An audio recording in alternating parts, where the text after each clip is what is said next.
오늘의 헤드라인입니다. 겨울철 도로에 얇게 얼어붙은 블랙아이스가 교통사고의 주요 원인이 되고 있습니다. 눈으로는 도로와 구분이 쉽지 않아 평소 운행 속도를 줄이고 급출발이나 급회전은 삼가는 것이 좋다고 전문가들은 조언했습니다. 백석역 열수송관 파열 사고의 원인이 된 노후관을 긴급 점검한 결과 200여 곳에서 이상 징후가 나타났습니다. 난방공사는 이들 구간 모두에 대해 정밀 진단을 시행하고 내년 1월까지 종합적인 안전관리 대책을 마련할 예정입니다. 나사의 탐사선이 소행성 bennu에서 물의 흔적을 발견했습니다. 태양계 생명체의 존재에 대한 단서를 발견할 수 있을지 주목되는데요. 자세한 내용 과학 본색에서 짚어봅니다. 과학을 주제로 세계 곳곳을 여행하는 이른바 과학 탐험가가 있습니다. 각 지역의 과학 콘텐츠를 수집해 다양한 경험을 나눈다는데요. 오늘 주민피플에서는 국내 1호 과학 탐험가 문경수 씨를 만나봅니다.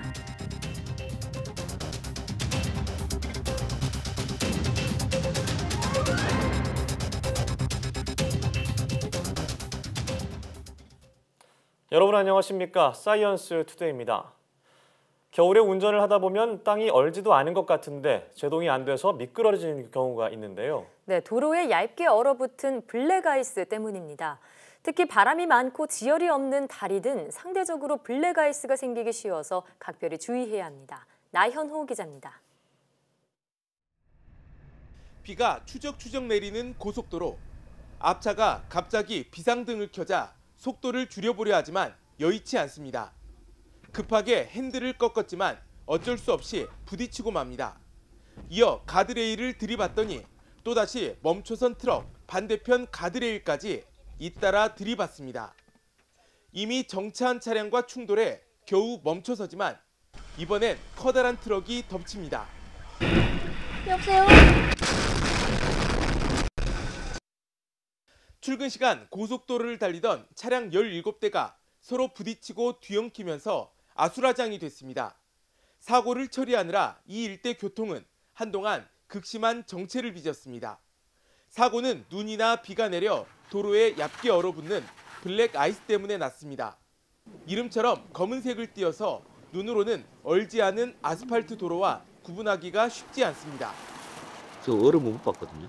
일반길인지 모르고 왜 브레이크가 이상하게 잡히지? 사람이라도 꺼내드리려고 갔거든요. 미끄럽더라고. 넘어질 뻔했어요. 뛰어가는 과정에서. 특히 다리는 더 위험합니다. 지열이 남아있지도 않은 데다 아래로 바람까지 불어서 다리 위는 상대적으로 온도가 낮습니다. 이 때문에 블랙아이스가 생기기 딱 좋은 환경이 만들어지기 쉽습니다.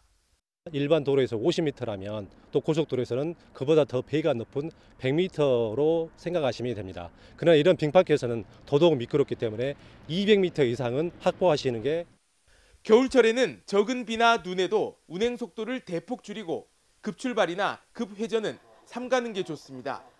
또 운전하다가 정지할 때는 여러 차례 나눠서 브레이크를 밟고 평소 타이어 공기압과 마모 상태를 확인하는 것도 중요합니다. YTN 나연호입니다. 바이러스나 세균 감염으로 후두에 염증이 생기는 후두염 환자가 늘고 있습니다. 국민건강보험공단 자료를 보면 지난해 후두염 환자는 383만 명으로 2013년 372만여 명과 비교했을 때 2.8% 증가했습니다. 연령대로는 30대가 59만여 명으로 가장 많았고 40대 56만여 명, 9살 이하가 53만여 명 순이었습니다. 성별로는 여성이 218만여 명, 남성 164만여 명으로 여성 환자가 더 많았습니다. 후두염은 치료하지 않고 방치할 경우 성대 결절이나 성대 부종 등이 생기거나 후두 점막에 빨갛게 반점이 생기는 증상이 계속돼 만성화할 수 있습니다. 경기도 고양 열수송관 파열 사고를 불러온 노후관이 전국에 걸쳐 200곳이 넘는 것으로 드러났습니다. 한국지역 난방공사는 지난 5일부터 20년이 넘은 열수송관 686km를 긴급 점검한 결과 모두 203곳에서 온수 유출이 의심되는 지열 차이가 발생했다고 밝혔습니다. 특히 땅의 온도 차이가 커 사고 발생 가능성을 보인 지점은 16곳으로 이 가운데 5개 지점을 굴착했더니 한 곳에서 미세 누수가 발견돼 관을 교체했다고 말했습니다. 또 지열 차이가 발생하는 지점 203곳 등 이상 징후가 나타난 부위나 구간에 대해서는 오늘부터 한 달 동안 정밀 진단을 시행할 계획입니다. 남방공사는 고양 열수송관 사고의 경우 연결 용접 부위 내구성 저하가 원인으로 보인다며 같은 공법으로 시공된 443곳에 대해서는 모두 보수하거나 교체할 방침입니다. 이와 함께 내년 1월 말까지 후속 조치 방안과 안전관리 강화 등 종합적인 안전관리 대책을 마련할 예정입니다. 내년부터 5개 전광판과 버스, 지하철 등 대중교통에 설치된 수신기에서 재난경보를 받을 수 있게 됩니다. 과학기술정보통신부는 대국민 재난경보의 한계를 보완하기 위해 지상파 방송을 활용한 재난경보 서비스를 내년부터 수도권을 시작으로 전국으로 확대해 나간다고 밝혔습니다. 지상파 방송 재난경보 서비스는 지상파 초고화질 방송을 이용해 재난정보를 문자, 이미지, 음영 등의 형태로 전광판, 대중교통, 다중이용시설 등에 전송하는 서비스입니다. 과기정통부는 긴급 재난정보를 전국 지상파 UHD 방송 송신망을 활용해 동시에 전달할 수 있도록 체계 구축을 지원하고 구축 범위도 전국으로 점차 확대해 나갈 계획입니다. 태양계가 처음 만들어졌을 때 형성된 소행성 베누는 우주의 타임캡슐로도 불리는데요. 미 항공우주국의 탐사선 오시리스 렉스가 베누 상공 7km에 도착했는데 벌써 물의 흔적을 발견했습니다. 생명의 근원에 대한 단서를 발견할 수 있을지 기대가 됩니다. 최소라 기자입니다. 암석과 유기물 덩어리로 이루어진 지름 500여 미터의 소행성 베누. 약 45억 년 전 태양계가 처음 형성될 때 생겨난 파편입니다. 지난 2016년 9월 발사된 미 나사의 탐사선 오시리스 렉스는 2년여의 비행 끝에 베누 상공 7km 높이에 다다랐습니다. 탐사선은 가시광선과 적외선 분광계 등을 이용해 베누 전역에 분포한 진흙에서 물의 구성 성분을 발견했습니다. 소행성에서 물이 발견됐다는 건 태양계 다른 곳에도 생명이 존재할 수 있다는 것을 의미합니다. They're literally the first material that formed around our star, and they represent the building blocks of planets, and we hope, in the case of Bennu, of life, and the reason that Earth may be a habitable planet in the form of delivering water and other important volatile material. 베누를 탐사하는 건 소행성 충돌로부터 지구를 지키기 위한 목적도 있습니다. 6년에 한 번 지구 궤도를 가로질러가는 베누는 오는 2135년엔 달보다 더 가까이 지구에 접근합니다. 이때 지구와 충돌할 확률은 2700분의 1에 달합니다. 이에 따라 탐사선은 베누의 비행 궤도를 시시각각 지구에 전달하는 역할도 담당합니다. 탐사선은 내년 2월 베누 지상에 착륙해 토양 샘플 약 60g을 채취한 뒤 2023년 지구로 복귀할 예정입니다. YTN 사이언스 최소라입니다. 정부가 로봇과 3D 프린팅, 인공지능 등을 활용한 혁신 의료기술에 대해서는 별도의 평가 방법을 적용해 시장 진입을 신속하게 지원하기로 했습니다. 보건복지부는 이 같은 내용의 신의료기술 평가에 관한 규칙 개정안을 내일부터 내년 1월 23일까지 입법 예고한다고 밝혔습니다. 기존의 신의료기술 평가는 임상 문헌을 중심으로 안전성과 유효성을 평가하기 때문에 문헌 근거를 쌓을 시간이 부족한 혁신 의료기술은 시장 진입이 지체되거나 개발이 중단되는 경우가 많았습니다. 국가생명윤리심의위원회가 유전자 치료 연구의 범위를 확대하려는 정부 계획에 대해 관련 제한을 완화할 필요가 있다는 의견을 제시했습니다. 국가생명윤리심의위원회는 유전자 치료 연구 제도 개선에 대해 연구 대상 질환에 제한을 두는 것을 완화해 포괄적인 희귀 난치병 극복을 위한 연구 수행이 가능하도록 개정이 필요하다고 권고했습니다. 현재 유전자 치료 연구는 유전 질환과 암, 에이즈 등 일부 질환과 이들 질환에 대한 치료법이 없는 경우에만 허용돼 있어 감염병과 만성질환 등에 대한 연구가 불가능합니다. 국가생명윤리심의위원회는 대통령 직속의 생명윤리 정책 최고심의기구입니다. 암세포의 존재 여부를 10분 만에 확인할 수 있는 검진법이 개발됐습니다. 호주 퀸즐랜드 대학 연구팀은 암세포에만 일어나는 DNA의 독특한 구조 변화를 확인해 암에 걸렸는지 알아내는 방법을 개발했다고 밝혔습니다. 현재는 내시경이나 X선 검사 등을 통해 악성 종양으로 의심되는 조직을 찾아낸 뒤 조직 검사를 하는데 결과가 나오려면 보통 하루 이상 걸립니다. 연구팀은 200건 이상의 세포 조직과 혈액 시료에서 90%의 정확도로 암세포를 검진했다며 앞으로 대규모 임상시험을 거쳐 상용화할 계획입니다.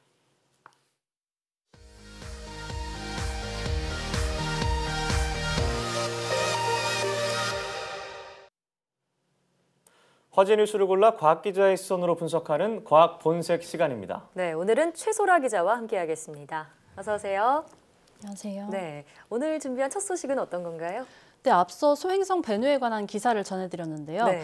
예, 최근 미 나사의 탐사선이 베누 상공 7km에 도착했다는 소식이었죠. 네. 이에 대해서 자세히 얘기해 보려고 합니다. 네, 앞서 기사를 보니까 그 소행성에서 물의 흔적이 발견됐다고요. 네. 네, 정확히 말씀드리면 물 분자 그 자체는 아니고요. 예. 이 물이나 알코올에 등장하는 히드록식이라는 구조를 발견한 겁니다. 예. 이 분자 구조로 보면은 산소 1개, 수소 2개로 이루어진 물 분자에서 이 수소 1개가 떨어지고 다른 것이 붙어 있는 형태인데요. 하지만 물이 아니라고 실망하지는 않으셔도 됩니다. 네. 이 베누처럼 대기가 없는 작은 소행성에서 히드록시기가 발견됐다는 건 과거에 물이 있었다는 강력한 증거기 때문입니다. 네. 근데 우리가 물이 있었다 이런 얘기를 들으면 자연스럽게 떠오르는 생각이 생명체의 존재 네. 가능성이잖아요. 여기에 대해서는 어떻게 보고 계신가요? 네, 이 소행성은 지름이 500m밖에 안 돼서 여기서 생명체가 살고 있을 가능성은 희박해 보이고요. 네. 오히려 태양계 다른 어딘가에 물이 있다는 것을 가리키는 것이 될 수 있습니다. 네. 과학자들은 베누가 이전에는 훨씬 더 큰 모체의 일부였다가 깨져서 나왔다고 추측을 하고 있는데요. 또 다른 가능성은 물을 함유하고 있었던 소행성이나 행성이 베누와 충돌해서 물이 옮겨갔다는 겁니다. 이 두 경우 모두 태양계 어딘가에 존재하는 모체나 행성에 물이 있다는 말인데요. 하지만 이 경우 또한 생명체가 꼭 있다는 것을 뜻하는 건 아닙니다. 네. 전문가 말 한번 들어보시겠습니다. 과거나 또는 현재에 어디선가 물의 흔적이 발견됐다면 생명체 서식이 가능할 수도 있다는 그런 필요 조건에는 해당될 수 있겠죠. 하지만은 분명한 것은 충분 조건은 아닙니다. 현재 태양계에는 지구 외에도 물이 있을 것으로 추정되는 곳이 좀 몇 군데 있는데요. 먼저 화성의 극지방의 지하에 얼음이 있다고 알려졌고, 또 목성의 위성에는 거대한 지각 밑에 바다가 흐르고 있다고 예측이 되고요. 또 토성에는 위성과 고리 두 곳 모두에 물이 있다고 알려졌습니다. 네. 하지만 이것을 생명체 존재 가능성과 직접 연결하는 것은 무리가 있다고 생각됩니다. 네, 그렇죠. 자, 그리고 앞서 보니까 탐사선은 이렇게 뭐 행성에 물이 있는지 그리고 토양에 좀 분석을 해서 그런 것뿐만 아니라 이 지구와 충돌 가능성도 알아본다고 했는데 네. 정말 지구와 충돌 가능성은 얼마나 되나요? 네, 앞서 보도해드렸다시피 베누는 오는 2135년에 이 달보다 더 가까이 지구에 접근을 하게 되는데요. 현재 계산된 바로는 2175년에서 2196년 사이에 베누가 지구에 충돌할 가능성이 한 10,000분의 1 정도라고 합니다. 네, 지금 자막으로는 10,000분의 4로 나오는데. 네, 맞습니다. 10,000분의 4 정도라고 합니다. 10,000분의 4 정도의 확률이면 굉장히 희박한 확률 아닌가요? 소행성 충돌 확률로 보면은 결코 낮은 수치가 아니라고 하는데요. 예. 이 만에 하나 지구가 베누와 충돌한다면 지름 500m인 베누의 크기로 봐서 이 대기에서 전부 다 타버리는 것은 아니고 이제 좀 지구에 떨어질 텐데 만약에 이게 동해에 떨어진다. 그러면은 한반도와 일본 전역, 즉 동북아 전체가 초토화될 수도 있는 양이라고 합니다. 네, 그렇습니다. 저희가 뭐 SF 영화 뭐 디비팩트나 뭐 아마겟돈 이런 영화를 보면은 맞아요. 엄청나게 위험하다는 건 저희가 영화를 통해서 좀 알 수 있는데 그럼 이번 탐사가 좀 그 충돌 방지를 위해서 좀 도움이 될까요? 이번 탐사는 좀 충돌에 대한 힌트를 얻는 데서 의미를 찾을 수 있을 것 같습니다. 예. 베누는 지구의 중력뿐만 아니라 이 태양의 복사압 등 여러 힘의 영향을 받는데요. 이 변수가 굉장히 많다는 겁니다. 네. 태양 가까이 왔을 때 궤도가 어떻게 변하는가 계산을 정확히 하려면 베누의 질량이나 구성 성분 등을 알아내야 되고요. 이 베누의 정확한 질량과 구성 물질들을 알아야지만 이런 것들이 모두 영향을 주기 때문에 우리가 궤도나 어떻게 지구에 충돌할지 이런 것들을 계산할 수 있기 때문입니다. 네. 예. 자, 그러면 이 오시리스 렉스 탐사선이 지금 베누의 상공 한 7km 정도까지 도착했다고 하고요. 내년 초쯤이면은 직접 내려서 관찰을 한다고 하는데 어떤 정보를 전해줄까요? 네, 말씀하신 대로 지금은 7km 상공에서 베누의 질량을 측정을 하고 있는 상태고요. 네. 질량으로부터 중력을 계산하고 또 그로부터 안전한 진입 궤도를 정할 것으로 보입니다. 예. 또 탐사선은 배누 어느 부분의 토양을 채취해서 지구로 갖다 주는 것이 우리 연구에 가장 좋을지도 고려를 하고 있는데요. 네. 착륙 시점은 내년 2월이 될 것으로 보이고요. 그때 3m 길이의 로봇팔을 뻗어서 토양을 채취할 예정이라고 합니다. 이때 바람을 불게 해가지고 토양을 채취하는 그런 특수 채집기도 있고요. 네. 예. 돌아오는 데는 한 2년 반 걸리는데요.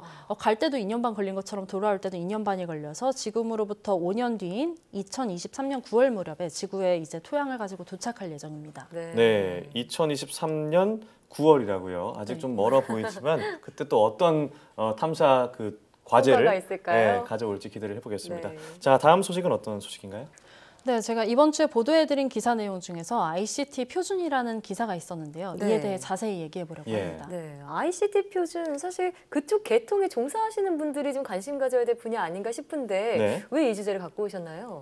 이 ICT 표준은 먼저 그 개념을 설명드리자면 네. 정보통신기술 분야에서 통일적으로 사용하기로 합의한 기준입니다. 네. 이 분야 말씀하신 대로 이 분야 종사자들에게 중요하기도 한데요. 일반인도 이런 ICT 표준이 없으면 매우 불편합니다. 그래요? 네, 스마트폰이 나오기 전에 혹시 피처폰 시절 그 기억하시나요? 충전기요? 네, 충전기. 두껍고 좀 네, 길었던. 조금 뚱뚱했던 충전기요. 맞아요. 네, 당시에는 이 전화기 기종에 상관없이 넓적한 모양의 24핀 충전기라고 하는데요. 네. 그것으로 모든 걸 충전할 수 있었거든요. 다 똑같았던 것 네. 같아요. 그 충전기가 표준화되어 있었기 때문이고요. 요즘 스마트폰의 경우는 아이폰이나 갤럭시는 이제 충전기가 호환이 안 되잖아요. 네. 예, 맞아요. 이런 것은 충전기가 표준화되어 있지 않다고 볼 수 있습니다. 이렇게 표준화는 호환 문제 때문에 굉장히 우리 생활에 중요한 겁니다. 네, 뭐 예전 갤럭시 같은 경우에도 예전 제품, 요즘 제품은 또 충전기가 달라요. 아, 그래요? 네, 저도 최근에 샀는데 그래서 좀 불편하겠어요. 불편함이 그러면. 있어요. 이렇게 호환이 되는 제품은 사고 호환이 안 되는 제품은 좀 꺼리는 그런 문제도 발생할 수 있겠네요. 네, 맞습니다. 표준에 맞춰서 제품을 만들지 않으면 아무래도 기기들이 상호환이 안 되기 때문에 수요가 좀 떨어지는데요. 네. 당연히 제품을 해외로 수출을 하기도 어렵겠죠. 네. 그래서 제조사들이 다른 기기들과도 쉽게 호환되는, 즉 국제 표준에 맞는 전자기기를 만들려고 하는 겁니다. 그러면 어떤 것을 표준으로 정할지는 누가 정하게 되나요? 이런 ICT 표준을 정하는 기구는 각 나라별로도 많고 또 국제 기구도 포함해서 전 세계 수백여 곳이 되는데요. 예. 이 국제 표준을 정하는 기구는 ITU나 ISO 등 이런 대표적인 것들이 있고요. 또 우리나라에선 한국정보통신기술협회 TTA가 유일합니다. TTA가 있군요. 자, 그럼 국내 표준을 제정하는 그 TTA가 이제까지 제정한 표준 어떤 게 있을까요? 대표적으로 OTP라고 아시죠? 알죠. 네, 금융거래할 때 사용하는 이 OTP가 대표적입니다. 이 OTP는 한 개의 비밀번호 생성기를 여러 금융회사가 공동으로 사용하는 금융보안 표준입니다. 이 OTP는 국제표준화에도 성공을 했습니다. 또 한 가지 말씀드리자면 통신사 간의 음성을 LTE망으로 전송하는 VoLTE 표준 역시 TTA가 제정한 표준입니다. 네, 자 그럼 앞으로 5G 기술 같은 게 등장하게 되면은 우리나라가 세계 최초로 상용화한다고도 하고요. 그럼 앞으로 좀 TTA 역할이 더 중요해지지 않을까 싶은데요. 네, 맞습니다. 그 표준을 제정하는 것이나 국제 표준화를 위해서 노력하는 것이 TTA의 역할이기도 한데요. 이 TTA는 자문 서비스까지 제공을 하고 있습니다. 매년 중소기업 수십 곳을 선정해서 ICT 표준화에 대한 맞춤형 과외를 해주는 건데요. 리포트에서도 전해드렸다시피 국내 중소기업들이 표준을 활용해서 제품을 만들 수 있도록 돕기도 하고요. 이 신기술의 경우는 아예 국제 표준이 존재하지 않거든요.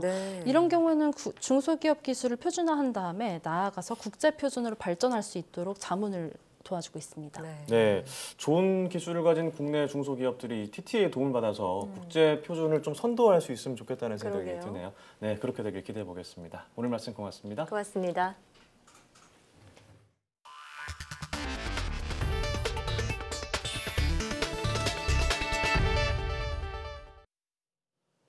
(5세대) 이동통신을 조기 상용화하고 세계 시장을 선점할 전략을 마련하기 위해 관련 기업들의 목소리를 듣는 릴레이 현장 간담회가 열립니다.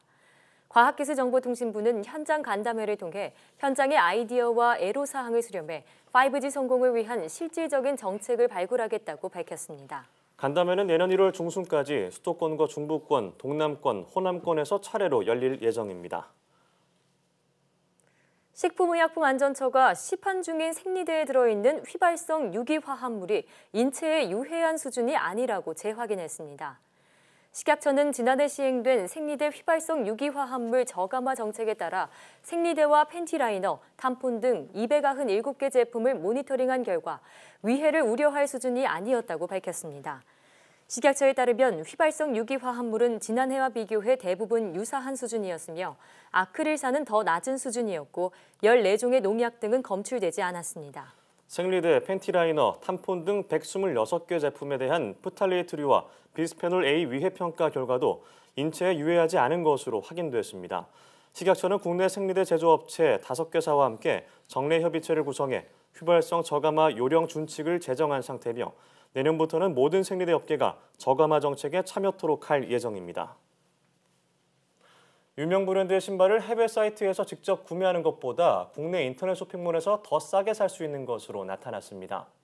한국소비자원이 머렐 등산화와 나이키 골프화, 락포트 컴포트화 등 18개 제품의 국내외 판매 가격을 조사한 결과 11개 해외 직구보다 국내 오픈마켓이 더 저렴했다고 밝혔습니다. 소비자원은 해외 직구 제품의 경우 가격 변동이 잦은 만큼 일정 기간 국내외 판매가를 꼼꼼히 비교한 뒤 구매하고 국내 AS가 어려운 점도 고려해야 한다고 설명했습니다. 배추는 식탁에 빠질 수 없는 먹거리지만 생산량과 가격 변동이 커서 수급 조절이 쉽지 않습니다. 이 배추를 건조해서 다양한 요리 재료로 활용하는 기술이 개발됐습니다. 김학무 기자의 보도입니다. 배추를 적당한 크기로 자릅니다. 자른 배추는 건조기계를 이용해서 40도 정도의 온도와 바람으로 말립니다. 이렇게 말린 건조 배추는 영양 성분은 그대로 유지하면서 부피나 무게가 줄어듭니다. 건조 배추는 뜨거운 물에 잠시 담가두면 원래 배추의 색깔이 살아나면서 아삭아삭한 맛과 식감을 그대로 느낄 수 있습니다. 즉석 김치나 된장국, 볶음, 김밥 등의 재료로 손쉽게 사용할 수 있습니다. 특히 김치를 만들 때 소금에 절이는 과정을 생략할 수 있어서 짜지 않은 저염 김치를 즐길 수 있습니다. 쓰레기 배출 및 번거로운 손질 없이 간편하게 사용할 수 있고 식이섬유 함량이 높고 비타민C 등 영양성분 손실도 적고 식감이 좋습니다. 그래서 올해 김장 배추는 과잉 생산됐습니다. 가격이 너무 내리자 정부는 수급 조절을 위해 3,000톤을 시장에서 격리했습니다. 값싼 배추 수입량도 크게 늘고 있습니다. 오래 두고 먹을 수 있는 건조 배추 기술을 개발한 이유입니다. 보관성이 용이하기 때문에 수급 조절에 완충제로서 중요한 역할을 할 수 있을 거라고 생각을 합니다. 2,800억 정도의 시장으로 발전할 것으로 기대됩니다. 건조용 배추는 일반 배추보다 재배가 쉽고 좁은 면적에서 더 많이 생산할 수 있어서 농가의 새로운 소득 작물이 될 것으로 기대됩니다. YTN 김학무입니다.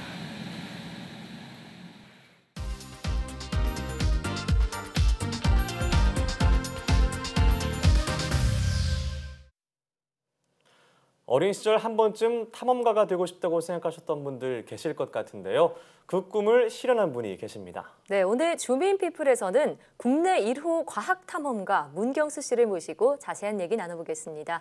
안녕하세요. 네, 안녕하세요. 반갑습니다. 네. 자, 과학자도 아니고요. 탐험가도 아니고 예. 과학 탐험가 좀 생소한데요. 저희가 국내 1호라고 소개를 해드렸어요. 어떤 일을 하고 계신가요? 일단 저는 그 과학을 주제로 탐험 활동을 하는 사람이라고 보시면 되고요. 네. 보통 서구권에서는 되게 일반적인 그 용어인데 이렇게 보시면 됩니다. 우리가 보통 탐험이라 그러면 뭔가 에베레스트에 올라가는 이런 신체적 한계 능력을 극복하는 탐험을 많이 떠올리는데 우주 탐험이요. 그렇죠. 근데 저는 과학을 주제로 탐험을 합니다. 뭐 이를테면 우주, 공룡, 오로라, 화산 이런 주제들로 탐험을 해서 거기에서 데이터를 수집에다가 다양한 과학 콘텐츠를 만드는 일을 하고 있습니다. 그럼 탐험가처럼 진짜 특정 지역을 방문하고 그러시는 건가요? 그렇죠. 이를테면 저는 과학자랑 탐험가의 중간 지점에 있는 사람이라고 보시면 됩니다. 네, 그렇습니다. 탐험가님은 뭐 국내 1호라는 수식어가 계속 붙는 것 같은데요. 딱 눈빛만 봐도 굉장히 호기심이 많으신 것 같아요. 과학 탐험가가 되신 좀 계기가 있을 것 같습니다. 사실 계기가 있죠. 계기가 있었는데 처음에는 제가 책에서 본 내용을 직접 가서 좀 확인해보고 싶었어요. 책만 보면 잘 이해가 안 되니까. 호기심이 많으셨군요. 그래서 그게 계기가 돼서 이렇게 1년에 한 번씩 지구상에서 과학적으로 의미가 있는 곳들을 이렇게 탐험을 하다 보니까 지금 이렇게 좀 직업이 된 것 같습니다. 그러면 한마디로 탐험 덕후셨네요. 그렇죠. 탐험 덕후라고 할 수 있죠. 네, 네. 그러셨군요. 자, 그런데 제가 문경수 탐험가님의 이력을 좀 살펴봤는데 눈에 띄었던 게 바로 과학 기자로 활동을 네. 하셨더라고요. 네. 그러니까 과학 기자로 활동하시다가 탐험가까지 과학적인 분야로 가시는 걸 보면은 네. 학창 시절부터 과학에 되게 관심이 많으셨나 봐요. 아닙니다. 저는 전형적인 과포자였습니다. 과포자요? 과학을 포기하는 네, 과학을 뭐 너무 좋아는 했는데 네. 시험 보는 부담들이 좀 컸는지 그죠. 시험과 호기심은 다르죠. 그래서 이제 과학을 별로 안 좋아했는데 네. 근데 저만 그렇게 과학을 포기한 게 아니더라고요. 네. 이렇게 주변을 둘러봤더니 저 같은 과학 포기자들이 많아서 이분들과 같이 책을 읽고 네. 또 같이 직접 가서 탐험을 해보고 네. 이렇게 하다 보니까 자연스럽게 좀 이렇게 과학이라는 거를 좀 많은 분들께 알리고 싶어서 네, 과학 기자까지 하게 된 것 같습니다. 네, 과학 대중화를 말씀하신 것 같은데 아무래도 저희 YTN 사이언스와 굉장히 공통점이 많은 것 같습니다. 네네. 자, 그럼 아무래도 첫 번째 탐험했던 곳에 대한 얘기를 안 해볼 수가 없는데 네. 들어보니까 탐험지가 그 서호주, 네네네. 호주의 서부라고 그렇죠. 들었습니다. 네. 어떤 곳이었나요? 일단 저희가 13년 전에 처음 탐험을 떠나는데요. 예. 저희가 이제 과학을 잘 모르니까 탐험도 교과서대로 해보자. 그래서 순서대로 가보자. 지구과학 책을 딱 펼쳐봤더니 네. 지구과학 책의 초반에 나오는 게 지구 처음에 그 희생대 이야기가 많이 나오더라고요. 첫 페이지예요. 네, 근데 그런 흔적들이 대부분이 서호주 사막에 화석 기록들이 남아 있었는데요. 서호주예요. 네, 네. 그 중에서도 그 지구 생명체의 기원을 이야기할 때 가장 중요한 이 스트로마톨라이트라는 화석이 들어봤습니다. 있는데, 바로 이 화석 안에 이 광합성을 해서 산소를 만드는 박테리아가 살고 있어서 지구 생명체 기원이 아주 중요한 탐험 지역이라고 볼 수가 있습니다. 아, 그럼 이 암석이 광합성을 해서 산소를 만드는 그런 암석이라고요? 그렇죠. 이 암석 안에 시아노박테리아라고 불리는 이 미생물이 살고 있는데 얘가 광합성을 해서 산소를 배출하고 있습니다. 아, 그게 바로 이 서호주에 있는 거군요. 예, 저도 이런 굉장히 좋아하기 때문에 다큐멘터리에서 많이 본 것 같은데 반갑다는 생각이 들고 신기하기도 한데요. 이걸 직접 보셨다니까. 근데 탐험 과정에서 뭔가 좀 어려움도 굉장히 많을 것 같아요. 어떤 어려움이 있어요? 너무 많았죠. 사실 초반에 했을 때 그 시행착오들이 많았는데요. 탐험을 갔다가 차가 물에 빠지는 바람에 물에 빠져요? 네, 조난을 당해서 3일 동안 한 200km를 걸어온 적이 있었습니다. 와, 200km를 걸으셨다고요? 그럼 어떻게 빠져나오셨어요? 네, 사실 되게 암담했는데 그나마 저희가 이제 그 과학책을 많이 보다 보니까 이 간단한 과학 지식들을 좀 알고 있었습니다. 아, 그래요? 네, 그 중에서도 별자리. 별자리요? 네. 근데 우리가 보통 그 북반구에서 별자리로 방향을 찾을 때는 북극성을 기준점으로 삼는데 호주는 남반구이기 때문에 위도가 낮아서 보이지 않습니다. 그러니까 조난당한 상태였기 때문에 나침반도 없고 휴대전화도 안 되고 그러니까 별자리로 이렇게 나침반 삼아서 나오신 거예요? 네, 그나마 그 남반구에 남십자성이라는 별이 있어서 이거를 보고서 우리가 이쪽 방향으로 체력 안배만 잘해서 가면 충분히 살 수 있겠다. 라는 생각이 들었고요. 사실 그때 이후로 정말 탐험이라는 거를 뒤도 안 돌아보고 싶었는데 오히려 그렇게 그 체력적으로 벼랑 끝에 몰리다 보니까 이 평범했던 대상들을 바라보는 좀 느낌들이 더 달라지더라고요. 그럼 그 200km 걸어 나오시는데 몇 번 며칠 걸리신 거예요? 3일 반나절 걸렸습니다. 그럼 거의 서울에서? 거의 못 먹었고요. 참고로 제가 많은 깨달음을 얻었는데 사람이 3일 반 동안 아무것도 먹지 않아도 살 수 있다는 게 알게 됐고요. 참고로 14kg가 빠지더라고요. 물은 드셨죠? 물은 거의 그 사막이다 보니까 이 고여 있는 그 모기 유충들이 막 드실거리는 그런 물들을 먹으면서. 아유, 어디 가시려고요? 궁금한 게 굉장히 많으신 것 같아요. 아니, 진짜 왜 탐험을 다시는 뒤도 안 돌아보고 싶으셨는지 이해가 가는데요. 자, 그럼에도 불구하고 이렇게 탐험에 열정 갖고 계신 분들이 또 계시죠. 함께 맞습니다. 다니시는 분들이 그렇다고 들었는데 어떤 분들과 다니시는지 소개 좀 해주시죠. 일단 제가 이렇게 과학 탐험으로 본격적으로 전향을 하게 된 계기가 제가 나사 과학자들하고 만남을 갖게 되면서 본격적으로 탐험을 하게 됐는데요. 어떻게 만나게 되신 건가요? 일단 제가 그 과학 기자를 하다가 이 본격적으로 탐험을 하러 호주에 갔다가 우연치 않게 도서관에서 한 권의 책을 발견했는데 바로 그 나사 과학자가 쓴 책이었고요. 또 이렇게 만나고 싶다고 메일을 보냈더니 답장이 왔더라고요. 네, 그래서 우연치 않게 이 나사 탐험대에 합류가 됐는데 이분들이 연구하는 거는 일단 지구랑 화성이 만들어진 시기가 비슷합니다. 그래서 과학자들은 지구에서 가장 오래된 생명체의 흔적을 찾으면 화성에도 그런 게 있을 거다라고 추정을 하기 때문에 공통된 흔적이요. 그렇죠. 또 이 서호주가 지구상에서 화성이랑 가장 지질학적인 구조가 비슷하다는 그런 이유도 있습니다. 그렇군요. 아, 서호주 지역이요? 화성과 지질학적 구조가 비슷하다고요? 그리고 구체적으로 어떤 지역인지 좀 알 수 있을까요? 그 서호주로 가시면은 그 관문도시 퍼스라는 곳이 있는데 네. 여기에서 북쪽으로 한 2,000km 정도 올라가면 필바라라고 불리는 지역인데 필바라요? 네, 거의 뭐 대기 색깔만 다를 뿐이지 네. 화성이랑 똑같습니다. 그렇군요. 네, 정말 과학과 관련해서 가장 전문가인 나사 전문가들과 함께한다는 느낌이 굉장히 새로울 것 같아요. 네. 그분들과 같이 탐험하시면서 느꼈던 어떤 특별한 경험, 느꼈던 점 이런 게 있다면 어떤 게 있을까요? 네. 그 가장 크게 느꼈던 거는 좀 인식의 지평이 넓어지는 것 같아요. 그러니까 그동안은 우리가 이 지구라는 행성도 태양계에 포함된 행성이지만 우리가 태양계에 있는 행성이라고 생각을 안 하잖아요. 네. 그냥 우리가 살고 있는 집, 그렇죠. 이렇게 느끼는데 인식을 못 하잖아요. 그렇죠. 지구도 이 태양계에 있는 하나의 행성일 뿐이다라는 거를 많이 느꼈고 또 이렇게 탐험을 하다 보면 예측 불허한 상황들이 많이 발생하는데요. 그때마다 이 과학자들이 그 문제를 그런 문제가 발생하면 회피하는 게 아니라 해결하려고 이렇게 적극적으로 움직이는 태도에 대해서 좀 많은 좀 그런 감흥, 또 교훈을 얻었던 것 같습니다. 진정한 탐험가네요. 그렇죠. 그렇게 볼 수 있을 것 같은데요. 자, 오늘 서호주 탐험 이야기를 들려주셨는데 오랜 시간 탐험을 하셨기 때문에 여기만큼은 꼭 가보고 싶다 이런 건 있으실 것 같아요. 네, 제가 지난 10년 동안 주로 사막을 많이 탐험을 했는데요. 한 3년 전부터 극지방 탐사에 좀 관심을 갖고 있습니다. 예를 들면 북극, 남극 말씀하신 거죠? 이를테면 두 지역의 차이점은 얼음이 있냐 없냐 차이뿐이 없잖아요. 그러니까 그 사막에서 봤던 그 생태 환경들을 극지에 가면 또 비교를 해볼 수가 있기 때문에 그런 또 대중군 입장에서 탐험할 가치들이 많이 있고요. 또 개인적으로 궁극적인 목표는 꼭 심해 탐사에 한번 도전해보고 싶습니다. 그러면은 북극이나 남극에 가셔서 구체적으로 어떤 거를 탐험하고 싶으세요? 이를테면 그 북극에 가면 빙하가 많이 있잖아요. 근데 우리가 볼 때는 그냥 뭐 얼음덩어리, 눈덩어리로 생각하지만 토성에 보면 고리가 있죠. 그 토성 고리의 거의 주성분이 얼음덩어리거든요. 그래서 그렇게 토성의 얼음띠를 고리를 연구하는 과학자들도 이렇게 비슷한 극지방에 있는 빙하 연구를 통해서 같이 이렇게 연구를 하는 부분들이 많이 있습니다. 그 서호주와 그 극지방 가고 싶은 것도 말씀하셨는데 그럼 서호주 외에 좀 또 생각나는 다른 지역이 있다면 어떤 곳이 있었나요?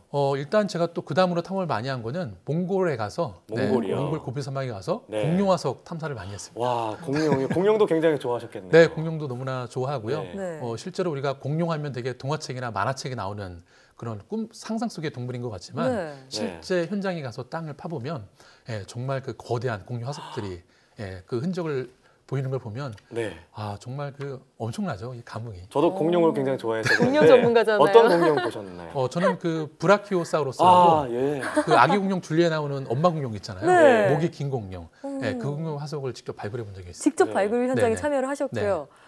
주라기 공원 원의 그 신스틸러라고 할 수 있죠. 스프링에 그죠.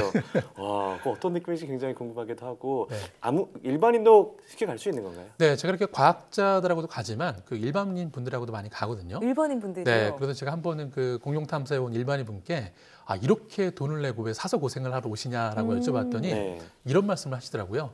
여기에 오면 하루 종일 누가 공룡 얘기, 우주 얘기만 해도 뭐라고 하는 사람 없다. 완벽하게 상상력이 보장된 공간. 그게 바로 탐험의 매력인 것 같습니다. 덕후들만이 할 수 있는 일인 것 같습니다. 자, 그럼 마지막으로 질문 드리겠습니다. 이제 탐험가님께 탐험이란 의미가 어떤 것인지 그리고 궁극적인 목표나 꿈이 있다면 어떤 게 있는지 좀 궁금한데요. 사실 저는 그 탐험이 소수의 전유물이라고 생각하지 않습니다.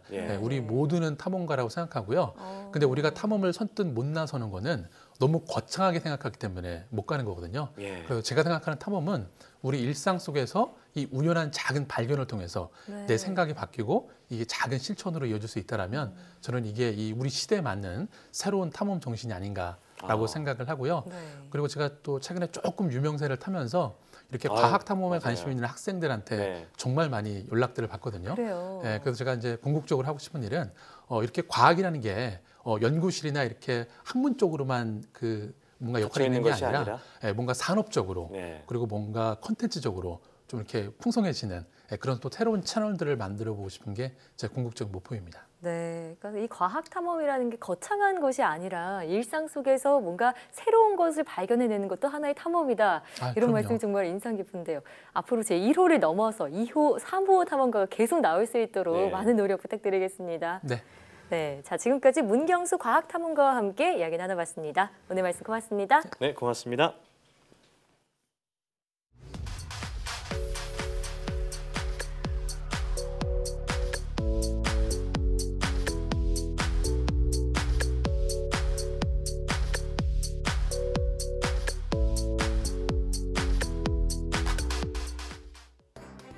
오늘 과학분석에서는 소행성 베누에 대해 얘기 나눠봤죠.